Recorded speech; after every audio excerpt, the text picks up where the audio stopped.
Qeveria e Kosovës reagoi sot duke u shfaqur e befasuar dhe shokuar me paraburgosin e të akuzuarve në rastin Kleçka në një kontestë dhe lëshuar sot në mbrëmje ekzekutivi kërkon që proceset që kanë ndikim në opinion publik dhe të kaluarën e luftës për liri të jenë transparente përballë institucioneve vendore dhe opinionit publik. Veprimet e befasishme dhe pa një njoftim dhe koordinim me institucionet e Kosovës thuhet se cënojnë bashkëpunimin. Qeveria rikonfirmon besimin në luftën e drejtë të UÇK-s, që është bërë sipas normave ndërkombëtare.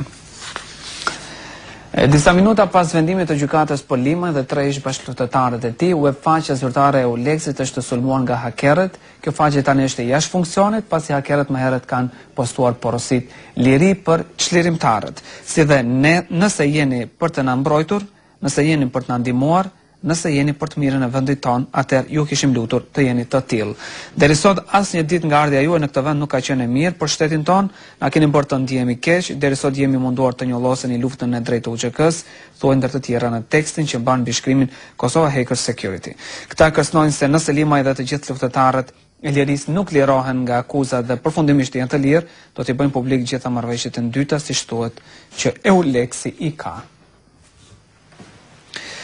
Lidhur me paraburgimin e Fatmir Limaj dhe 3 bashkëluftëtarëve të tjerë, ish pjesëtarët e brigadës 121 Kumanova të UÇK-s kanë reaguar duke kërkuar lirimin e menjëhershëm të tyre, duke rikujtuar se ata u shpallën të pafajshëm